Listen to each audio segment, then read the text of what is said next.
विटा टू काकडवाडी फाटेपर्यंत म्हणजे त्या पंढरपूर रोडपर्यंत 4 पदरी रोड मंजूर करून घेतला आहे.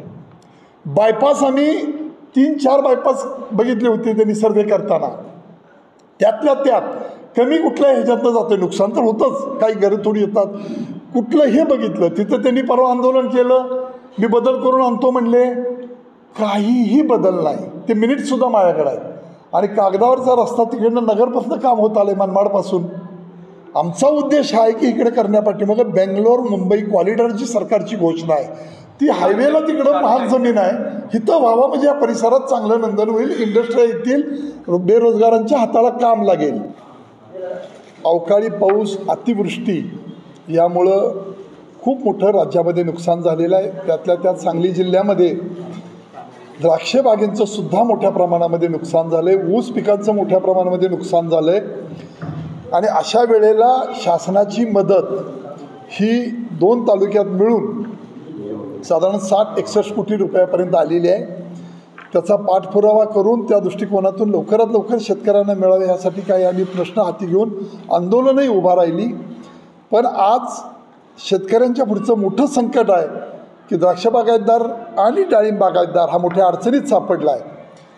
परवा CM साहेबांची आणि ह्या सगळ्या शेतकरी नेत्यांची बैठक झाली, त्यामधला वृत्तांत असा माझ्या कानी आला की जूनला आपण ते करूया, जून ही कट ऑफ डेट होईल, मार्च नंतर थकबाकी झाल्यानंतर NPA व्हायला 3 महिने लागतात, त्यामुळे जूनची तारीख धरली.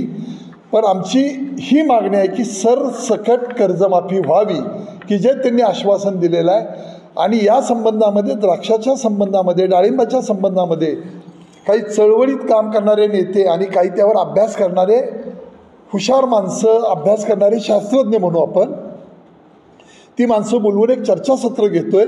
जी कमिटी नेमलेली आहे मुख्यमंत्री महोदयांनी प्रवीण परदेशी साहेबांच्या नेतृत्वाखाली, त्या कमिटीला सुद्धा आम्ही हे प्रेझेंटेशन देतो की द्राक्ष बागायतदारांची अवस्था काय आहे, किती कर्ज आहे. तेव्हा ते प्रेझेंटेशन देऊन सरसकट कर्जमाफी व्हावी या उद्देशासाठी पुन्हा मुख्यमंत्री, दोन्ही उपमुख्यमंत्र्यांना आम्ही भेटणार आहे आणि सरसकट कर्जमाफी हा मुद्दा धरून कर्जमाफी व्हावी यासाठी आम्ही हे सगळे प्रयत्न करतो आहे.